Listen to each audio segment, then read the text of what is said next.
Peut-être qu'aujourd'hui, tu aimerais commencer la musculation, peut-être que tu t'y intéresses tout juste. Et c'est pour ça que j'aimerais te faire comprendre 33 termes que tu retrouveras dans le monde de la musculation ou du fitness en général.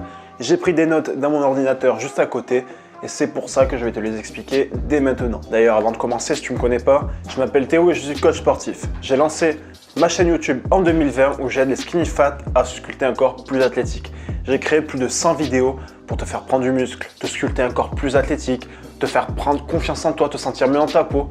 Donc si ça t'intéresse, si tu as envie de tout ça, si ça te fait rêver, je t'invite à t'abonner à cette chaîne et à activer la cloche des notifications pour ne pas louper la vidéo qui pourrait te faire exploser en termes de progression. Au passage, je crée aussi des programmes personnalisés en fonction de tes objectifs, que tu as envie d'avoir des épaules plus larges, que tu as envie d'avoir des pecs plus gros, que tu as envie d'avoir de plus gros bras, que tu as envie d'avoir un dos plus sculpté, un dos plus athlétique ou des abdos plus visibles. Si tu es une femme, d'avoir des plus grosses fesses, d'avoir un corps plus sculpté, d'avoir de plus jolies formes, d'avoir un petit peu un corps d'une Instagrammeuse. Donc si tout ça, ça t'intéresse, je fais des programmes personnalisés à un prix ridicule. Tout ça, ça se passe dans le premier lien qui est dans la description.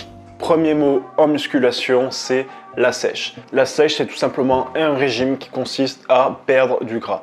Généralement, c'est un mot qui est assez mal utilisé puisque sèche, c'est plus pour des bodybuilders qui souhaitent vraiment être écorchés, perdre un maximum d'eau une fois qu'ils ont déjà perdu énormément de gras. Quand on parle de perdre du gras, on va plus parler de dégraissage. Mot numéro 2, la prise de masse. La prise de masse, c'est un petit peu l'opposé de la sèche. Ça consiste à manger plus pour produire du muscle, pour avoir suffisamment d'énergie pour être efficace pendant ses entraînements. Troisième mot, c'est le cheat meal. D'ailleurs, je t'ai déjà fait une vidéo sur le cheat meal, je te la mets juste ici. Mais c'est un petit peu un repas par semaine où tu vas tricher pour un petit peu te faire du bien psychologiquement, notamment lors d'une période de sèche. Mot numéro 4, on va parler de la supination. Souvent, on entend parler de la prise supination. Supination, c'est tout simplement avoir la main dans ce sens-là. Donc, par exemple, la prise supination, quand tu fais les tractions, c'est attraper la barre avec les mains dans ce sens-là. Mot numéro 5, c'est la pronation, donc c'est l'inverse, c'est les mains dans ce sens-là. Par exemple, quand tu attrapes une barre, mais dans ce sens-là. Mot numéro 6, c'est le déficit calorique. Le déficit calorique, c'est avoir un apport inférieur à ses dépenses sur une durée donnée. Donc par exemple, sur une journée, il faut que tu apportes moins de calories que ce que ton corps dépense pour être en déficit calorique. Numéro 7, on parle souvent de recharge. La recharge, c'est apporter lors d'une journée plus de calories que ce que l'on apporte habituellement dans sa diète actuelle.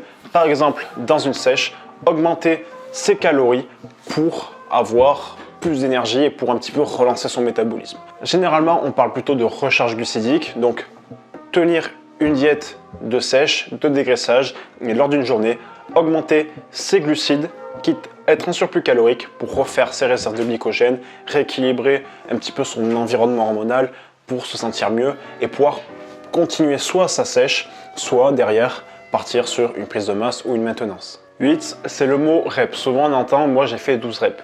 Rep, c'est tout simplement l'abréviation de répétition. Donc quand tu dis 12 reps, c'est que tu as répété un mouvement 12 fois. Si j'ai fait 12 reps de traction, c'est que j'ai fait 12 tractions, tout simplement. Numéro 9, l'hypertrophie. L'hypertrophie, c'est tout simplement, de façon générale, le fait qu'une cellule grossisse. Quand on parle d'hypertrophie musculaire, c'est simplement qu'une fibre musculaire en elle-même devient plus grosse. Je ne t'ai pas parlé de ce mot, mais il y a aussi le mot hyperplasie que tu entends un petit peu moins souvent, qui est simplement le fait de créer de nouvelles cellules. Donc, l'hyperplasie musculaire qui est le fait de créer de nouvelles fibres musculaires. 10, tu as sûrement entendu parler d'anabolisme. L'anabolisme, c'est tout simplement un processus de construction cellulaire du corps. En numéro 11, on a le mot catabolisme, qui à l'inverse, lui, est le processus de destruction de cellules du corps. Et anabolisme plus catabolisme, ça forme le métabolisme. En 12, on a le mot skinny fat. Donc le skinny fat, c'est un terme que j'utilise énormément sur ma chaîne. Donc un skinny fat, c'est un petit peu une morphologie, même si j'aime pas trop ce mot, qui représente une personne avec des épaules étroites, des hanches larges, des bras relativement fins, des jambes relativement fines, avec souvent énormément de gras sur le ventre, avec du gras au niveau des pecs, et qui ne sait pas s'il doit faire une prise de masse pour prendre de la masse musculaire, quitte à perdre du gras, ou à faire une sèche, quitte à perdre de la masse musculaire. Généralement, c'est un cas assez compliqué et c'est pour ça que j'aide les skinny fat à sculpter un corps plus athlétique parce que c'est une morphologie que j'ai subie et je sais à quel point c'est compliqué. En 13, 14 et 15, on a mésomorphe, ectomorphe et endomorphe. Souvent, tu entends des personnes se qualifier par l'un de ces 3 mots. Ces mots, c'est des morphologies. Donc, en gros, des personnes vont se qualifier en fonction de leur soi-disant vitesse de métabolisme, si elles sont endomorphes, mésomorphes ou ectomorphes. Sauf que ce n'est pas des classifications correctes, adéquates. En musculation, on ne peut pas se rabaisser à juste 3 catégories. Il existe des dizaines et des dizaines et des dizaines de catégories. Et franchement, ces morphologies-là, elles ont été créées, si je ne dis pas de bêtises, par un psychologue pour catégoriser les types de personnes. Donc ça n'a même pas été catégorisé par quelqu'un dans le domaine du sport. Ceux qui parlent de ça, généralement, laissent tomber. Mot numéro 16, concentrique. Donc une phase concentrique, c'est la phase où tu vas raccourcir les points d'insertion d'un muscle. Donc par exemple, quand tu réalises une traction, tu rapproches les points d'insertion, tu réalises un mouvement, tu déplaces la charge, donc c'est ce qu'on appelle la phase concentrique de façon hyper vulgarisée. Mot numéro 17, on a la phase excentrique, donc c'est le contraire, c'est quand on subit la charge, par exemple aux tractions, c'est quand on redescend. Donc c'est vraiment là où tu auras le plus de force par rapport à la phase concentrique. Mot numéro 18, on a l'isométrie. Donc les phases isométriques, c'est les phases où tu ne bouges plus. Par exemple, si je reste en haut lors des tractions, c'est ce qu'on appelle une phase isométrique. Ensuite, on va parler un petit peu de nutrition avec le mot 19, macronutriments. Donc les macronutriments, c'est simplement les protéines, les glucides et les lipides. Ce sont des nutriments qui vont t'apporter de l'énergie quantifiée plutôt en calories.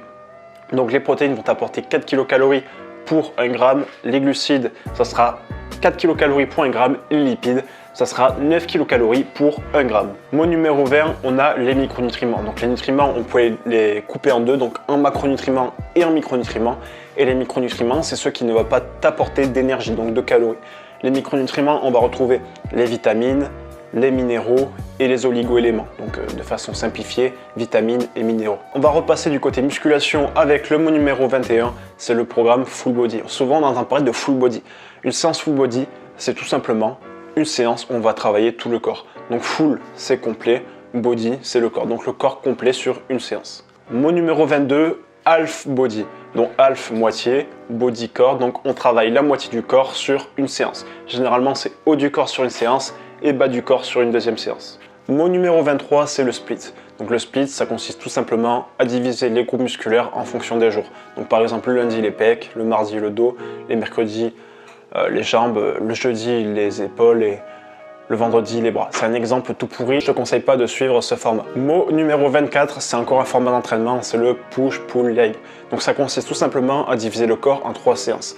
Push, c'est les muscles de pousser du haut du corps. Donc push, c'est pousser. On a la séance pull, donc pull c'est tirer. On a les muscles, les groupes musculaires qui servent à tirer du haut du corps. Et on a legs, donc les jambes, avec tous les muscles des jambes, tout simplement. Mot numéro 25, on entend souvent le mot broscience. Donc broscience, c'est tout simplement un petit peu l'opposé de tout ce qui est scientifique.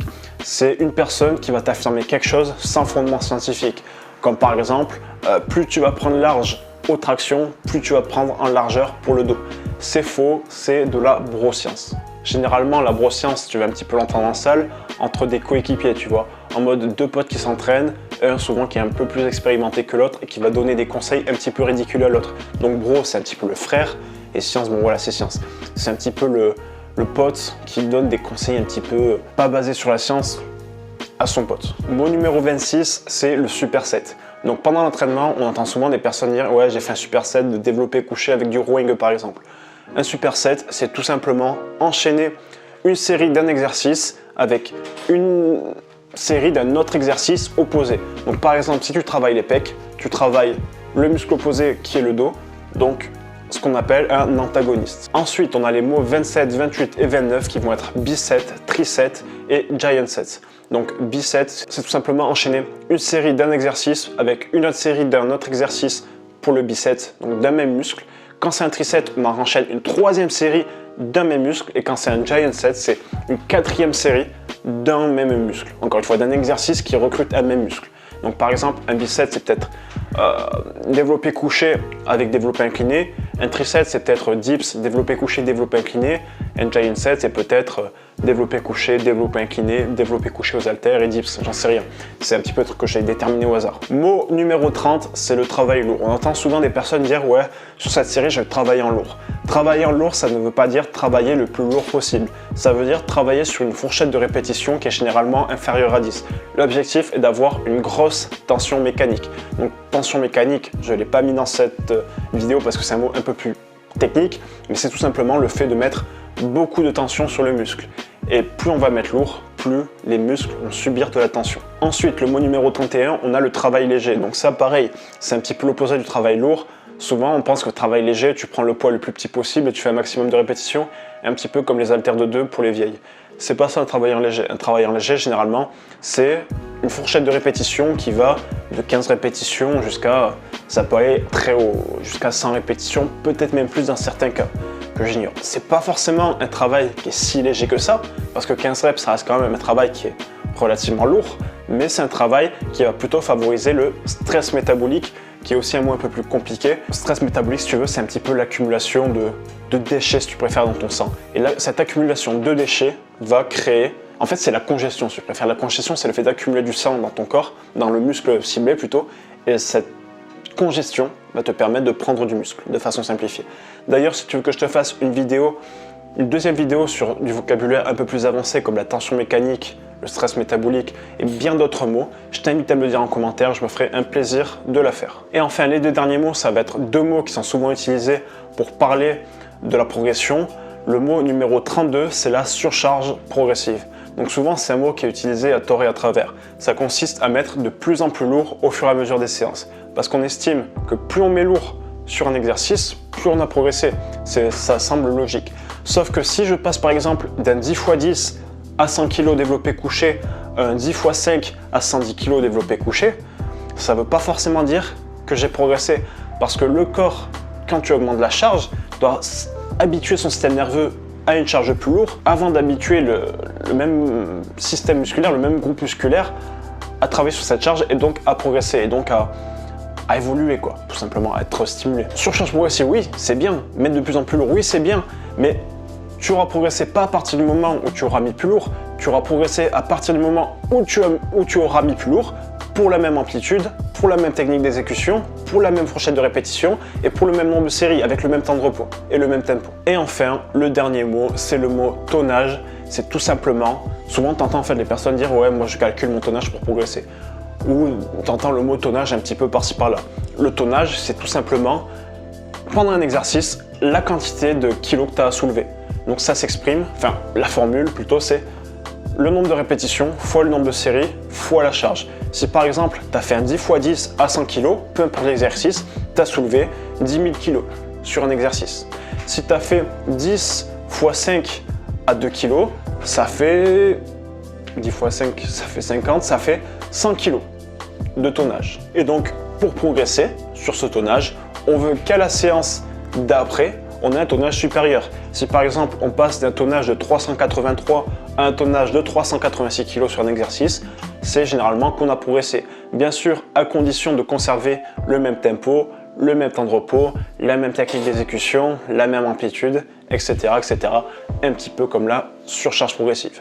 D'ailleurs, si tu veux que je te fasse une vidéo sur la surcharge progressive et ou le tonnage, je t'invite à me le dire aussi en commentaire. Si tu veux aller plus loin avec moi, si tu souhaites te faire suivre, je t'invite à prendre un bilan totalement gratuitement avec moi, ça t'engage à rien. Durant ce bilan, on va voir quelle est ta situation actuelle, quels sont tes problèmes actuels, on va voir quels sont tes objectifs, on va les mettre à plat, on va voir combien de temps ça te prend de les atteindre, on va voir quelles sont les barrières qui t'empêchent de passer de ta situation actuelle à tes objectifs. Et enfin, je te parlerai de mon suivi, de mes différentes offres et on va voir si oui ou non je peux travailler avec toi parce que bien évidemment, je ne travaille pas avec n'importe qui, je ne travaille qu'avec des gens motivés, avec des gens qui ont réellement faim de résultats et pas avec des gens qui ont un objectif comme ça. Si tu es juste une personne qui a envie de perdre juste quelques kilos, mais bon, sans plus, honnêtement, ça sert à rien, je vais pas te prendre, je vais te refuser. Par contre, si aujourd'hui, tu as réellement besoin de résultats, tu as réellement besoin de perdre des kilos ou réellement besoin d'en prendre, qu'aujourd'hui peut-être que tu es skinny fat et que tu as envie de te sculpter un corps athlétique, là le bilan gratuit, il va être pire qu'efficace pour toi. Et derrière, on va pouvoir partir sur un suivi en ligne où là, tu vas totalement exploser en termes de résultats. Je t'invite à réserver un bilan avec moi dans ma description. Tu retrouveras mon calendrier pour réserver parmi mes disponibilités. Pour aller plus loin, je te montre le guide du débutant en musculation et je te montre une deuxième vidéo sur comment prendre de la masse musculaire avec 6 conseils plus avancés pour ceux qui aimeraient aller un petit peu plus loin. À demain mec, c'était Théo. Ciao ciao.